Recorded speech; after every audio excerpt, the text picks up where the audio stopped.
Hi hello welcome back to our channel. నేను మీ సాజన. ఈ రోజు అయితే మన రెసిపీ వచ్చేసి ఉగాది స్పెషల్గా అయితే నేతి బొబ్బట్లు అయితే చేస్తున్నాను అనమాట. మైదా వాడకుండా చాలా ఈజీగా మైదాలు వచ్చేలాగా పల్చగా వచ్చేటట్టు అయితే చేయబోతున్నాను. దీన్ని చాలామంది బొబ్బట్లు భక్షాలు అని కూడా అంటారు కదా. ఇంకా ప్రాసెస్లోకి అయితే వెళ్దాం.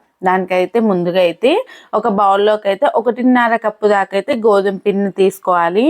అందులో కొద్దిగా పసుపు, ఉప్పు, అలానే కొద్దిగా నెయ్యి కూడా వేసేసుకొని మంచిగా అయితే కలిపేసుకోవాలన్నమాట. ముందు పిండి అంతా కూడా ఒకసారి బాగా కలిపేసుకున్న తర్వాత కొద్దిగా నీళ్ళని చల్లుకుంటూ అయితే మన చపాతీ పిండి లాగా, అంటే చపాతీ పిండి కన్నా కూడా చాలా అంటే చాలా పల్చగా కలుపుకోవాలన్నమాట.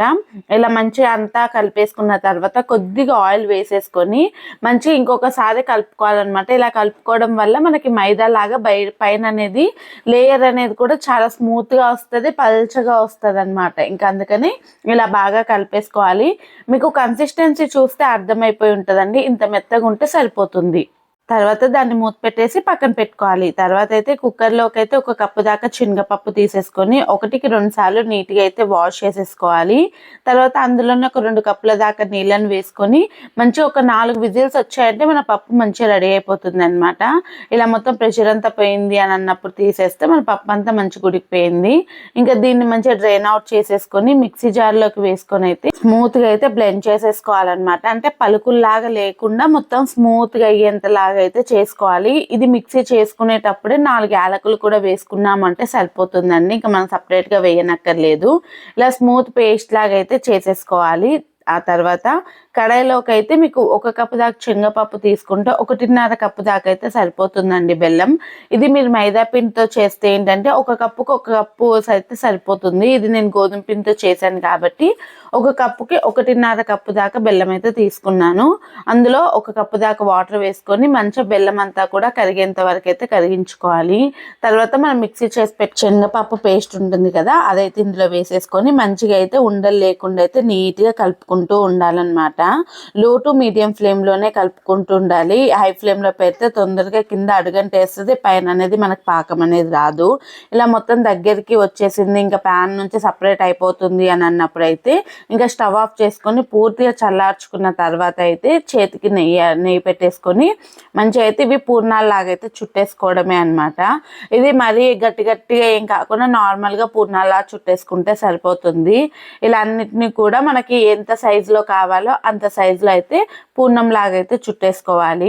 ఇలా అన్నీ అయితే చుట్టేసుకొని అయితే పక్కన పెట్టేసుకున్న తర్వాత మనం ఇందా ప్రిపేర్ చేసి పెట్టుకున్న చపాతీ పిండిని ఒకసారి బాగా కలిపేసుకోవాలి. ఇంకొకసారి ఇలా కలిపేసుకున్న తర్వాత అయితే మనకి ఎంత పిండి కావాలో అంత పిండి తీసేసుకొని ఇక్కడ నేను చూపిస్తున్న విధంగా అయితే మీరు పూర్ణాన్ని అయితే అంటే మధ్యలో పెట్టేసుకొని ఆ తర్వాత అయితే క్లోజ్ చేసేసుకోవాలన్నమాట. ఇక్కడే మెయిన్ ప్రాసెస్ అండి. ఇది కానీ కొద్దిగా బయటకి ఏమైనా వచ్చింది అని అంటే మనకి ఇంకా పూర్ణ అది చుట్టడానికి అనేది రాదనమాట. ఇలా మంచిగా నీట్గా చుట్టేసుకున్న తర్వాత అయితే చూసారు కదా, ఇంకా మొత్తం ఇలా చుట్టేసుకొని పైన అంతా కూడా ఇలా క్లోజ్ చేసేసుకోవాలన్నమాట. ఇలా క్లోజ్ చేసేసుకొని మంచిగా ఒక బాల్ లా చేసేసుకున్న తర్వాత అయితే మనము ఇక్కడ నేనైతే ప్లాస్టిక్ ఉంటుంది కదా, మన డిమార్ట్కి వెళ్ళే కవర్లు ఉంటాయి కదండి, ఇంకా అదైతే తీసుకున్నాను. మీకు ఏది అవైలబుల్ ఉంటే అది తీసుకోండి. దానికి కొద్దిగా ఆయిల్ అప్లై చేసేసుకొని మనం రెడీ చేసి పెట్టుకున్న బొబ్బట్ని అయితే ఇలా చేతితో ఒకసారి ప్రెస్ చేసేసుకోవాలి. ఆ తర్వాత ఇంకొక పాలిథిన్ కవర్ తీసేసుకొని దాన్ని అయితే దాని మీద పెట్టేసుకొని ఇలా మొత్తం అయితే స్ప్రెడ్ చేసేసుకుంటూ ఉండాలన్నమాట. ఇలా స్ప్రెడ్ చేసుకోవడం వల్ల ఏంటంటే మనం మైదా వాడకపోయినా సరే గోధుమ పిండి వాడినా సరే అంత స్మూత్గా వస్తుంది. ఇంకా లావుగా కూడా ఏం రాదనమాట. చాలా పల్చగా స్మూత్గా అయితే వస్తుందన్నమాట. ఇలా చేసేసుకోవాలి. మిగతా అన్నిటినీ కూడా సేమ్ ప్రాసెస్లో అయితే చేసుకోవాలండి. ఇక్కడ మీరు కవర్ ప్లేస్లో బటర్ పేపర్ని కూడా యూజ్ చేసేసుకోవచ్చు అండి. నా దగ్గర అవైలబుల్గా లేదు కాబట్టి తీసుకున్నాను.